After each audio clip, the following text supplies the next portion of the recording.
Rajaonarson Elian tatomboko no anarako, mpahay tantara, mpampianatra eny université Antananarivo, filoha-mpamorona ny musée de la photographie de Madagascar.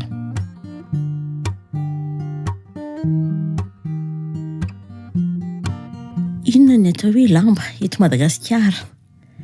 Ny lamba dia atao hoe fitaovana ampiasaina andrakofana, fitaovana malefaka, andrakofana, anaronana, dia amonosana ny olombelona ny tena ampiasana ny lamba.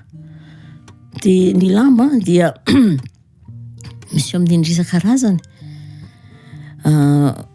Na izy landihazo voafoly, na izy landy voafoly ihany koa, na koa fitaovana zava-maniry voafoly dia manome endrika an'ilay andrakofana, anaronana, amonosana ny vatana, dia izay ny atao hoe lamba.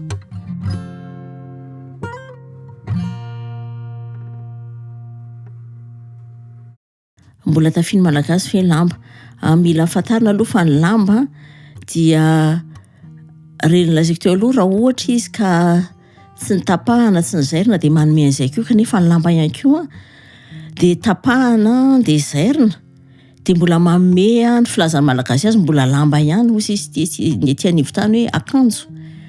Anefany rehefa ny any ivelan'ny anivon-tany zao dia miteny hoe aiza ny lambako. Io lamba lazaina io tsy voatery hoe lamba le lamba andrakofana sy ny sisa, fa mety akanjo io, mety hoe ambonina akanjo io, mety hoe pataloha io, fa fiteny hoe aiza ny lambako, aia lambako.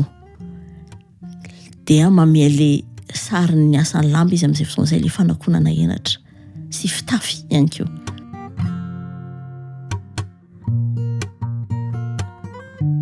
Tena misy endrika maromaro isehoan'ny lamba eto Madagasikara, satria ny lamba indraindray, ny lamba dia miova ny endriny isehoany sy ny fomba fampiasa azy manerana ny nosy. Fa mila fantarina aloha fa ny lamba dia teny anankiray tena manan-kery, ary fantatry ny malagasy hatrany avaratra ka hatrany atsimo tsy lalana andrefana mahafantatra ny dikan'ny lamba. Raha makeny avaratra tsika izao dia misy ny vehivavy mirakotra lamba narona ny lohany, salovana. Dia io salovana io nefany misy koa lamba anankiray miaraka aminy izy kinana, dia miaraka ny salovana sy ny sikina.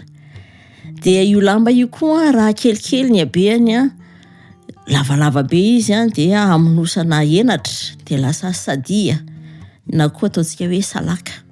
Any atsimo mbola anaovana mandraka ankehitriny izany. Ny lamba koa dia atao eo amin'ny tratra dia miteny tsika hoe sikitratra. Dia nefa any atsimo atsinana miteny hoe simbo. Dia any Betsimisaraka indray miteny azy hoe sembo. Dia ny ety anivon-tany azy miteny hoe lambahoany. Anefa amin'izay fotoana izay mitovy daholo satria isikinana na eo ambalahana na eo atratra le lamba. Dia io lamba io koa nefany isalovana eo amin'ny tratra amin'ny vehivavy ety anivon-tany zao dia mitena akanjo na mitafy lamba, tafiana ny lamba. Dia le lamba tafiana indray na izy kelikely ho an'ny vehivavy, na lamba lehibe dia andrakofana amin'ny vatana manontolo. Anefa tamin'ny taona 1970 ny lamba dia mandrakotra ny tena manontolo, satria ny fivavahana kristianina dia isany nampianatra ny olona hoe takonana ny henatra dia takonana ny vatana, ary mahitsika amin'ilay saritra nainy ireny fa mirakotra manontolo ny lamba ny vatan'ny olona. Dia indraindray ny tanana sisa no miseho eo, na lahy na vavy dia mirakotra lamba hatreny an-tsoroka ka hatreny an-tongotra, dia misy fitafiana hafa ao anatiny.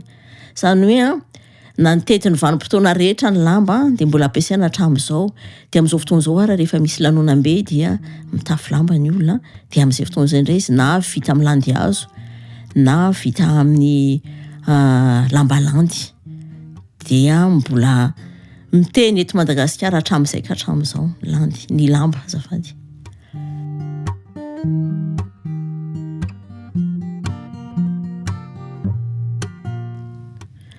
Misy ohabolana malagasy miteny hoe ny adalan'ny olona iomehezana dia ny adalan'ny tena kosa tafindamba. Ny tena dikany eo dia filazana tena milaza mihitsy ny asany sy ny fampiasana ny lamba, fanakonana kenatra.